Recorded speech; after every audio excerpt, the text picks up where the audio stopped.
Amanda Harris here, and in today's video I'm going to share with you some ways that you can start to incorporate spinal motion back into your daily movement routine after you have healed from a lower back injury. And I'm going to emphasize after you've healed, meaning after you've been discharged from any medical care and you've been told to resume normal activity. That's really important because if you start this too soon, it could make matters worse. So make sure you're ready to resume normal activity first.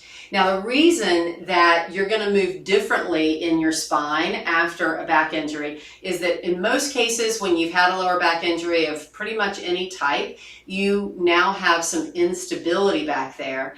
Often it's in the lowest segments of your lower back, so you might hear L4, L5, but the ones that are closest to your pelvis down here, they tend to move a little too much. In fact, you probably spent some time in physical therapy or whatever type of rehabilitative process you went through, learning how to stabilize those lower segments a little bit. So we don't want to destabilize them by adding spinal movement back in, but by the same token, it's really important that you continue to be able to move along your spine so that you have a healthy back, right? So here are the best ways to do that. Now, prior to your back injury, it probably felt great to bend over and dangle like so.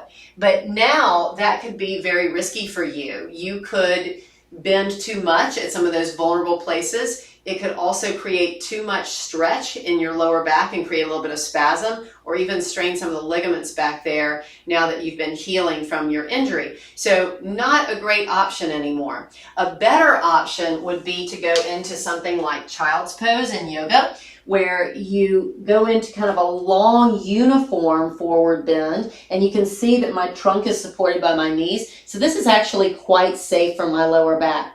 Now, I get a lot of questions about cat-cow, like especially the cat pose in yoga, but you can see that I'm no longer supported in my back. So if I'm a real go-getter, I might really cram into this, and that can again cause me a lot of distress down here. So for those reasons, I really like the child's pose better. But you can also, if child's pose isn't available for whatever reason, you can also go down to your back and take one knee at a time to your chest. I'm going to emphasize one knee at a time so you don't strain your back by lifting both legs at the same time. But just take one knee at a time then until you're gently holding your knees towards your chest. Now, once again, important that you don't cram because we don't want to create any strain. All we're looking to do is enjoy a nice long stretch along the lower back without strain. All right, now backward bending is next. And a lot like forward bending, you may have enjoyed doing a standing backward bend periodically before your injury. But now what that could do, if you see what I'm doing here, I'm pushing my pelvis forward and I'm bending along my spine. But what that might do now is make you feel a little bit of neck strain. You may find that you can't get that pelvis as far forward as you want, and then you start really feeling cramminess down here in those lower segments of your lower back. So a better option for you now, after you've healed from back injury, is to go down to your belly and press yourself up and away with your arms. Now, be careful here because a lot of folks, go-getters, right, want to fully lock out their arms. And you can see when I do this that there's very little backward bending back here. There are one or two segments that are backward bending and the rest are kind of straight. And to be honest, that feels really bad. You know, there's a lot of cramming down there with those segments that I'm forcing into a backward bend. So a better solution is using your hands. Think about letting each segment enjoy a little bit of backward bending. So we talk about sort of peeling yourself off the floor like a piece of duct tape and then allowing yourself to lengthen back down. And you can do, 3 or 4 of these and just enjoy a little gentle backward bending in your spine with no cramming.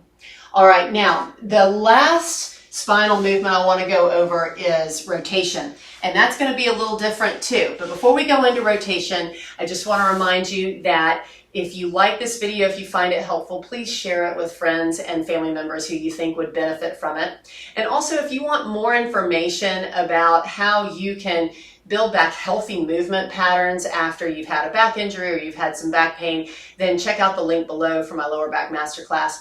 and learn how that might be helpful to you as well. All right, now for my final exercise here, we're talking about rotation.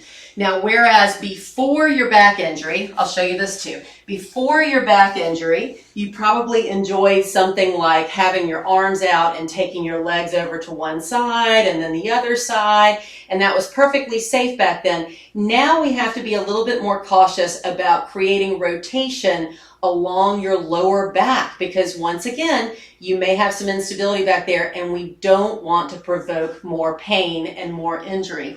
And so instead, what I'm going to ask you to do is lie on your side, stack your knees, and keep your knees together. In other words, do not let this top leg pull backwards, because if it starts to pull backwards, then you're starting to move in your lower back. So keep your knees together. You can put your hand on your head, and then all I want you to do is twist your head and shoulders backward and then come back to your start position. So you can gently rotate through your upper back, which is where you really want to focus the movement anyway, and just avoid creating excessive motion in your lower back. Remember, if you start feeling it in your lower back, you're probably taking your shoulders back too far. So 3 to 5 on each side of that will help you incorporate rotation back into your movement routine without creating problems in your lower back. All right, that's all I've got for you today. I hope you found that helpful. And until next time, keep moving and be well.